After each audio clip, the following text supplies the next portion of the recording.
안녕하세요. 작은별 라디오입니다. 이번 사례는 며느리분이 시아버님의 술버릇을 단단히 고쳐놨다고 하는데요. 매일 집에서 사람들을 불러다가 술을 엄청 드시는 시아버님 때문에 그동안 고생이 많으셨다고 합니다. 눈에는 눈, 그리고 술에는 술. 시아버님의 술버릇을 고치러 며느리분이 덩달아같이 술을 마시기 시작하셨다면서 술을 어떻게 마셨길래 시아버님의 술버릇을 고치게 했는지 너무 궁금합니다. 지금 바로 시작하겠습니다. 안녕하세요. 저는 42살이 된 딸 하나를 둔 엄마입니다. 제가 최근까지도 술상 차리느라 정말 죽다 살아났거든요. 시아버님의 술상을 거의 3년 가까이 차려오다가 드디어 그놈의 술상에서 해방이 되었네요. 그 비법을 알려드릴게요. 저는 28살에 33살의 남편과 결혼했습니다. 남편은 대학교에서 사귀게 되었고요. 사귀게 된 계기가 술집이었습니다. 술이 어마무시하게 센 제 남편은 그 당시 신입생인 저를 대신해서 술자리에서 자주 흑기사를 해줬거든요. 정말 몸 바쳐 간 바쳐 절 대신에 엄청나게 술을 마셔줬고, 근데 단 한 번도 술에 취한 모습을 보인 적이 없었습니다. 그런 모습이 이상하게 의지가 되었던 저는 그렇게 대학교 신입생 때부터 남편에게 꼬여 지금까지 같이 살고 있습니다. 남편이 술이 강한 이유를 저는 시아버님을 처음 배웠을 때 비로소 알게 되었어요. 저희 시아버지는 더 강하셨습니다. 남편은 그래도 술을 찾거나 너무 좋아하지는 않았거든요. 근데 시아버님은 물보다 술을 더 좋아하셨습니다. 근데 제가 그때 신경을 썼어야 했어요.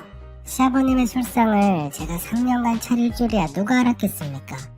그러다 저희 시어머니께서 먼저 세상을 떠나게 되시면서 시아버님의 유일한 안전장치인 시어머니께서 안 계시니 시아버님은 정말 엄청나게 술을 드시더라고요. 너무 심하게 드셨습니다. 정말 이러다 시어머니 따라가시는 건가 싶을 정도로 술을 들이부으시는 것 같았어요. 가끔 저희가 시아버님 집에 가면 현관에 술병이 가득했고요. 빈 술병에서 나오는 잔술들 때문에 집안 가득 술 냄새가 난리도 아니었어요. 얼마나 심했으면 여름에 모기가 없다고 느껴질 정도로 벌레들도 취해서 없는 것 같았어요. 상황이 심각하다는 걸 느끼고는 대책을 세워야 했습니다. 저도 그런 상황이 마냥 편하지는 않았죠. 근데 시아버님 집에 술병들이 저렇게 나뒹구는 상황에서 그냥 나 몰라라 하기에는 너무 신경이 쓰였습니다. 그래서 저도 그냥 못 이기는 척하고 알겠다고 했습니다. 시아버님이 사시던 집은 처분을 하고 저희 집으로 모셨어요. 아무래도 환경을 바꾸는 게 더 도움이 될 듯 해서요. 처음에는 술도 많이 안 드시고 손녀딸과 재미있게 지내시더라고요. 그러다 동네 친구분들이 점점 생기시면서 한두 분씩 집에 데려오시더라고요. 그러다 나중에는 저희 집이 동네 할아버님들의 술집이 되어버린 거예요. 처음에는 제가 해드리는 간소한 술안주들로 드시더라고요. 근데 점점 저에게 이것저것 차리라고 주문을 하시는 겁니다. 그냥 라면 같은 거 해다 드리고 싶은데 동네 할아버지들이 모두 계셔서 그렇게 하면 또 뒷이야기가 나올 것 같고, 저 집 며느리는 자기 시애비한테 라면 먹인다고 할 거고, 그럼 그걸 할머님들이 듣고 이건 뭐 안 봐도 뻔하죠. 그래서 저는 고민하다가 돈 이야기를 하기로 했습니다. 아무래도 돈이 없다고 하면 많이 못 드실 것 같았어요. 그 다음날에도 할아버님 두 분과 함께 들어오시더라고요. 거실에 앉으시자마자 저에게 상 좀 차리라고 하셨습니다. 그래서 제가 그랬습니다. 아버님, 제가 이번 달 생활비를 다 써서요. 장을 못 봐서 차릴 게 없네요. 어쩌죠? 아버님은 살짝 당황하시더니 아니 그 생활비를 어디에다가 다 썼냐고 화를 내시더라고요. 그래서 제가 그동안 차려드린 안주들을 쭉 나열해드렸습니다. 제가 제 입으로 나열하면서도 솔직히 많이 놀랐네요. 아버님, 어제는 닭갈비도 해드렸고요. 동태찌개도 해드리고 제육볶음도 자주 말씀하셔서 저번주에 한번 했고요. 해물파전 드시고 싶다고 하셔서 그것도 했었고요. 어묵전골은 정말 자주 했었고요. 이것저것 많이 해드렸어요. 사실 저렇게 나열을 해놓긴 했지만 크게 돈이 많이 들어가거나 그런 건 없긴 했어요. 살짝 과장하기도 했네요. 그러자 아버님은 제가 안주 목록을 나열하면 할수록 많이 당황하시더라고요. 나중에는 시무룩하셔서 아침에 끓여놓은 미역국이 있다고 그거 드렸습니다. 미역을 하나씩 끊어가며 드시더라고요. 한동안 국물 안주 한 가지만 드렸네요. 어젠 콩나물국 하나로 술을 드시더라고요. 그래도 미역보다 식감이 좋다며 행복하게 콩나물을 건져 드시더라고요. 근데 확실히 안주수를 줄이니 드시는 술도 줄더군요. 다행이라고 생각했습니다. 그리고 다음날 낮에 누군가 저희 집 초인종을 누르길래 밖에 나가서 보니 처음 보는 아주머니가 고기를 주더라고요. 전 당황해서 이게 뭐냐고 물어보니 이 집에서 술을 자주 드셔서 집안 살림의 민폐인 것 같다며 드리라고 했다고. 아버님 친구분들이 며느리에게 다 이야기했나봐요. 얼굴이 화끈거리더라고요. 일단은 감사하다고 받았습니다. 그날 저녁에도 아버님과 친구분들이 집에 오셨습니다. 이번엔 매우 당당한 걸음걸이와 표정으로 오셔서는 대뜸 고기를 먹자고 하셨어요. 낮에 고기는 잘 받았냐고 그거 먹어보자 하시면서요. 결국 그 고기는 술안주였네요. 그날 이후로 먹을 것들이 하나둘씩 쌓여갔습니다. 무슨 명절날 선물 들어오는 것 같았네요. 과일도 오고요. 그게 저희 가족 먹으라고 주는 게 아니라 결국 다 술안주잖아요. 게다가 점점 집안에 더 소문이 나서 오시는 분들이 늘어났고요. 멀리서도 찾아오셨습니다. 저도 죽겠고 이건 남편이 도와줘야 하는 문제였어요. 남편은 알겠다고 하더니 다음날에 일찍 퇴근하더군요. 아버님은 저녁부터 친구분들과 술을 드시기 시작하셨고요. 8시쯤 되어서 저희 남편도 시아버님 옆에 앉았습니다. 처음엔 그만 드시라고 아버님을 말리기 시작했는데 30분쯤 지나니 남편도 술을 같이 마시고 있더라고요. 술이 세서 취하지도 않고 어른들은 그걸 엄청 좋아하고 술 잘 마신다고 칭찬을 듣고는 남편은 뿌듯해하더니 그렇게 거기 앉아서 술 자랑을 하고 있었습니다. 남편까지 저러니 이젠 의지할 것도 없었고 제가 알아서 스스로 해결해야 했어요. 그러다 예전에 대학교 때 들은 이야기가 생각났어요. 술 기운을 빌려 고백했다고 그걸 좀 바꿔서 확실하게 해결하기로 했습니다. 다음날 저는 작정을 했습니다. 선을 넘기로 각오했어요. 역시나 그날도 많은 분이 초저녁부터 오시더군요. 저도 옆에 앉아서 한 잔, 두 잔 같이 마셨습니다. 얼굴은 시뻘겋게 바뀌었고 전 술주정을 하기 시작했습니다. 혼자 노래를 부르고 시아버님께 반말을 툭툭 뱉었습니다. 몸을 흐느적거리며 쓰러질 듯 취한 척을 했어요. 그러자 시아버님은 저에게 그만 방에 들어가라고 하시더군요. 전 아버님의 어깨를 짚고 일어나려다가 휘청거렸습니다. 그때 아버님이 저를 부축해 주셨습니다. 전 이때다 싶었어요. 어딜 만져? 하면서 아버님의 뺨을 후려쳤습니다.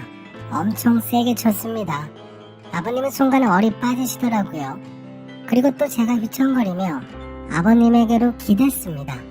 아버님에게 붙자마자 전 다시 아버님 뺨을 한 번 더 엄청 세게 올려붙였습니다. 만지지 말라고 누구냐고. 순간 술자리 분위기가 조용해졌습니다. 남편은 밖으로 뛰어나왔고 아버님과 친구분들은 한마디도 없으셨어요. 전 그렇게 자러 들어갔고 다음날이 되었습니다. 거실은 깨끗하게 정리되어 있더라고요. 전 아침 식사를 준비하고 아버님에게는 아무것도 기억 못하는 척했어요. 태연하게 식사까지 마치고 저는 계속 집안일을 했습니다. 그리고 또 저녁이 되었고 이번에도 친구분들이 오셨네요. 저도 술상에 앉아서 술을 마시기 시작했습니다. 어제와는 다르게 주변 분들이 엄청 걱정하며 말리더군요. 시아버님은 저랑 최대한 멀리 떨어져 앉으려 하셨습니다. 시간이 지나고 전 또 취한 척을 했습니다. 아버님은 멀리서 저에게 들어가라고 하셨고 전 계속 못 일어나는 척 휘청거렸습니다. 이번에는 제 옆에 다른 할아버님이 저를 부축하려고 하더라고요. 최대한 제 손을 막으며 제가 또 따귀를 때릴까봐 그러시는 것 같았어요. 전 이번엔 발길질을 했습니다. 누구야? 왜 만지는 거야? 옆에 있던 할아버님 엉덩이를 발로 찼습니다. 그러자 시아버님이 저에게 달려오시더라고요. 전 아버님이 오자마자 곧바로 아버님 엉덩이를 발로 차버렸습니다. 오지 말라고. 남편한테 이럴 거라고. 그 소리에 방에 있던 남편이 나왔고 남편에게 부축받으며 방으로 들어갔습니다. 그날 늘어지게 푹 잤네요. 다음날에도 저는 아무것도 모르는 척 했습니다. 그리고 아침 식사를 하며 아버님께 이야기했습니다. 아버님, 요즘 제가 술이 너무 달아요. 너무 맛있네요. 이번에 어른들께 술을 다시 배우는 것 같아요. 그래서 제가 오늘은 전골을 준비할게요. 넉넉하게 할 테니까 친구분들 많이 데려오세요. 이번엔 컨디션이 참 좋네요. 시아버님은 대답이 없으셨습니다. 매우 불편한 표정으로 대충 식사를 마치시고 나가시더군요. 그날 저녁 저는 전골을 준비했습니다. 오늘은 정말 작정하고 한번 날래를 치려고 마음의 준비를 하고 있었어요. 근데 아무도 안 오시더라고요. 계속 기다리다가 밤 10시가 넘어서 시아버님이 혼자 들어오셨습니다. 제가 무슨 일 있으시냐고 물어봤습니다. 왜 안 오셨냐고요. 그러자 아버님께서는 이젠 김영감네 집에서 먹기로 했다. 거기 며느리가 술은 못 마신다고 하더구나. 그래서 내일부터는 그 집에서 마실 테니 이젠 신경 쓰지 말아라. 그래서 제가 아버님 그럼 제가 그 집으로 안주랑 해서 갈까요? 저도 좀 같이 마시고요. 그러자 시아버님은 화들짝 놀라시며 무슨 술을 갑자기 그렇게 마시려고 하냐고 화를 내시더라고요. 그래서 최대한 아쉬운 표정을 지으며 알겠다고 했습니다. 그 뒤로 정말 신기하게도 저희 집에는 오지 않았네요. 옮겨가신 그 집 며느리가 불쌍하긴 한데 뭐 어쩌겠나요. 그 집 며느리는 술을 전혀 못 마신다고 하는데요. 그 집 며느리도 몇 달간 시달리다 보면 못하던 술도 알아서 배우게 될 거예요. 그거 맨정신에는 절대 버티지 못하거든요. 아무튼 저는 그날 이후로 시아버님의 술시 중에서 완전히 벗어났습니다. 제가 준비한 사례는 여기까지입니다. 술의 힘을 빌려 시아버님의 술버릇을 고쳤다는 게 참 대단하십니다. 이 방법은 나중에 써먹을 수 있을 것 같네요. 다음날 기억이 안 나는 척하고 넘어가면 되니까요. 그나저나 김영감님네 며느리분이 걱정입니다. 나중에 비법 손수를 좀 해주셔야 할 것 같아요. 이 집 저 집 옮겨 다니시다 보면 나중에 어르신들 모두 술을 끊게 되실 수도 있겠네요. 그랬으면 좋겠습니다. 오늘도 저희 채널 영상을 시청해주셔서 감사합니다. 다음에도 더 즐거운 이야기들 많이 준비하겠습니다. 지금까지 작은별 라디오였습니다. 감사합니다.